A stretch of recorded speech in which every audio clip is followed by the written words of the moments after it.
All right, next paper is paper 19, Risk of Stroke with TVAR in the Aortic Arch, presented by Dr. DeBartolomeo and senior author Dr. McGee from USC. All right, thank you for the opportunity to present this morning. These are our disclosures. Patients who are high risk for open surgical repair of the aortic arch have been undergoing endovascular repairs at several centers. This has been done with parallel grafting, in situ fenestration, physician-modified endografts, and novel devices. Stroke is an inherent risk of performing an endovascular repair within the arch. This is partially due to the aortic arch branch vessels, which need to be covered and then revascularized, manipulation with wires and catheters within an often atherosclerotic aortic arch, and increased complexity requiring upper extremity and sometimes neck access. Stroke rates have been quite high in several of the early trials of novel devices that have been created for the arch, some of those even being as high as 20 to 42%. And there are a few large real-world studies that have looked at the rate of stroke and the risk factors for stroke within each zone of the aortic arch. Therefore, we aim to evaluate the rate of stroke and the procedural risk factors for stroke in patients undergoing thoracic endovascular repair within the aortic arch of proximal landing zones 0 through 2. We did this with a retrospective review of the Society for Vascular Surgery, Vascular Quality Initiative, Thoracic and Complex EVAR Registry for procedures between 2013 to 2022. We included proximal landing zone 0, 1, and 2 with a distal landing of at least 3 or greater.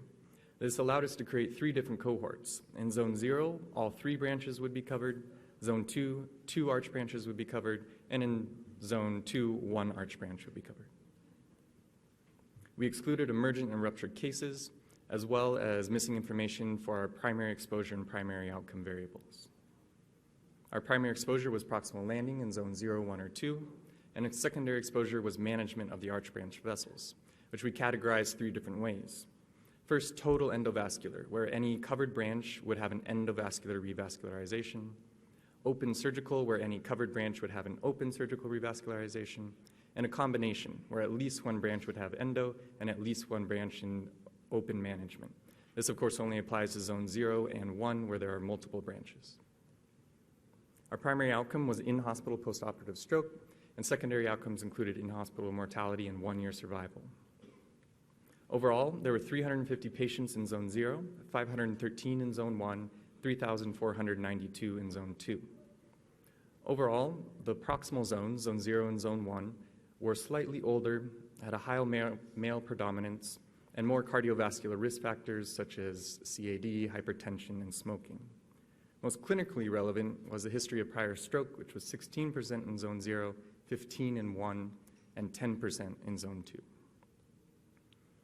For intraoperative metrics, procedure time was longest in zone 0 and shortest in zone 2. Likewise, fluoro time was longest in zone 0 and shortest in zone 2. Contrast use was similar throughout the groups. And EBL, once again, was highest in zone 0 and lowest in zone 2. And these are just indices to show that there's increasing complexity as you move proximally along the arch during these repairs. For how the branches were managed, in zone 0, open was the most common management technique for all branches. In zone 1, again, open was the most common technique, although for the left subclavian, no revascularization was also common. And in zone 2, both open and no revascularization were most common, least with endovascular revascularization. For a primary outcome of stroke, zone 0 had a stroke rate of 11.1%, which is about twice that of zone 1 at 5.3 and zone 2 of 4.7, which were significantly different. We looked at stroke in each zone and how the branches were managed.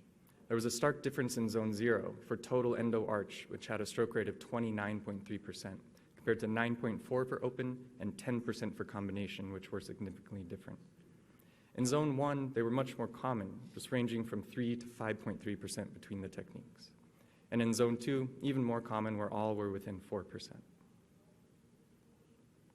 We performed a multivariable logistic regression for stroke that showed that zone 0 had a 2.1 times increased odds of stroke compared to zone 2, our reference. Highest quartile of age also had about a 2 times increased risk of stroke compared to the lowest quartile, and highest quartile for procedure time also had about a 2 times increased risk of stroke compared to the lowest quartile. For a secondary outcome, in-hospital mortality was 6.9% in zone 0, 5.3% in Zone 1, and 3.5% in Zone 2, which were significantly different. We also performed multivariable logistic model regression for in-hospital mortality, showed that the 3 highest quartiles for age had an increased risk of mortality, that the highest quartile for procedure time had an increased risk of mortality compared to the lowest quartile. Urgent procedures had an increased risk of mortality, and both no revascularization and endo revascularization had increased risk for mortality compared to open as our reference.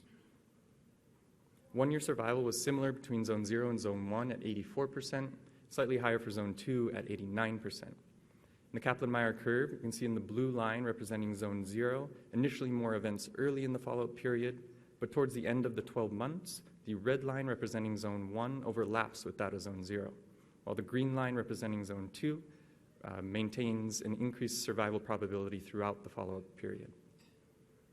There are limitations to this study. The VQI database doesn't allow for much granularity or further review of cases that might have missing information or questions.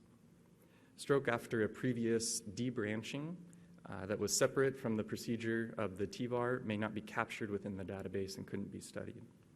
Some risk factors that are relevant to TVAR in the arch are not captured in VQI, such as burden of atherosclerotic disease within the arch. And long-term disability is also not well captured within VQI, so we did not study this variable, although it is clinically significant.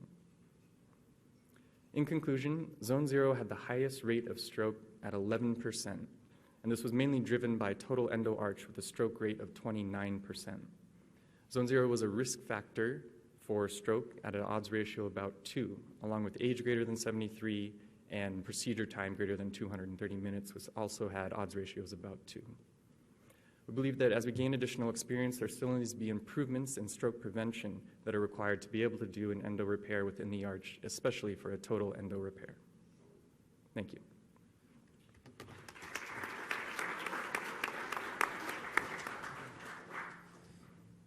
Hey, Jordan Stern from Stanford. Interesting and obviously important.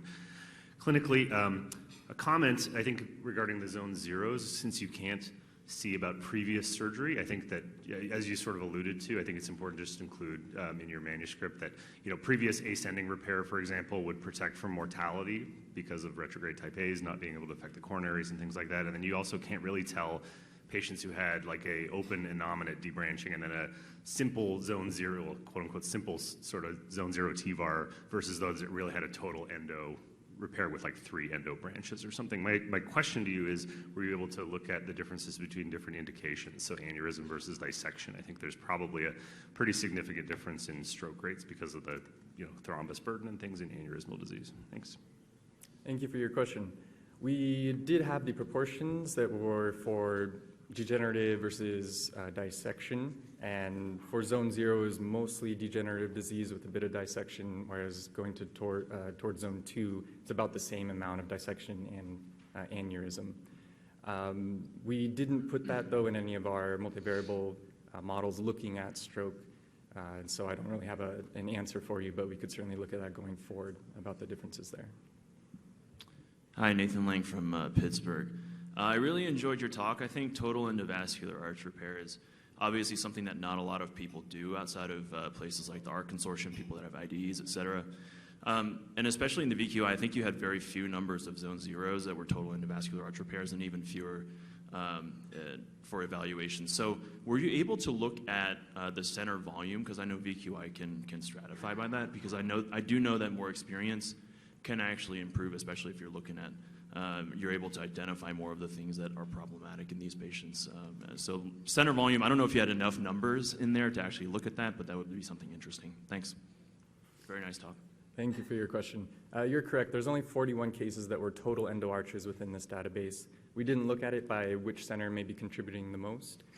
You are correct. There's certainly been some data, especially for aortic work, that experienced centers might have a little bit better outcomes. But I think we're just seeing here a little bit more that in general Zone 0 is a very complex repair, not just a kind of linear step. You can do Zone 2 to Zone 1, Zone 1 to Zone 2 are all about one step apart. Zone 0 really is a very complex. So even at the higher experienced centers who are doing some of the clinical trials that I mentioned early on that still have had some pretty high stroke rates, I think there's more to be done to make sure that we're preventing strokes in these patients. Nice job, thank you.